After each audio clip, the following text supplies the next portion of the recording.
ஏழாம் இடமான கலத்திரஸ்தானம். கலத்திரஸ்தானத்துல ராகு அமர்றது கலத்திர தோஷமான கலத்திர தோஷம் தான். ராகு தோஷம் கலத்திர தோஷம் சொல்லி திருமணமாகிற வயதுல உள்ள நபர்களுக்கு அதிகமா பயங்காட்டப்படுறது இப்படிதான். 8ஆம் இட ராகு 7ஆம் இட ராகு தான். இதுதான் அதிகமா பயங்காட்டுறது.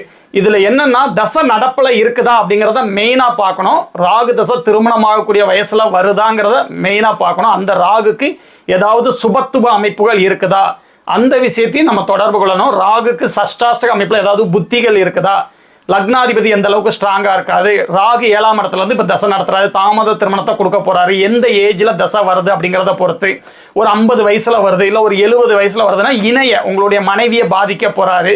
இத்தனை விஷயங்களை பார்க்கணும். அப்ப 7ஆம் இடத்து அதிபதி எப்படி இருக்கிறாரு, அந்த காரகனான கலத்திர காரகனான சுக்கிரன் எப்படி இருக்கிறாரு, அதை பொறுத்து உங்க ஏஜை பொறுத்து திருமணத்தை தடை பண்ணுவாரா, திருமணத்தை தாமதப்படுத்துவாரா, இல்லை இணையை பறிப்பாரா, திருமணத்தை முறிவுக்கு கொண்டு வருவாரா,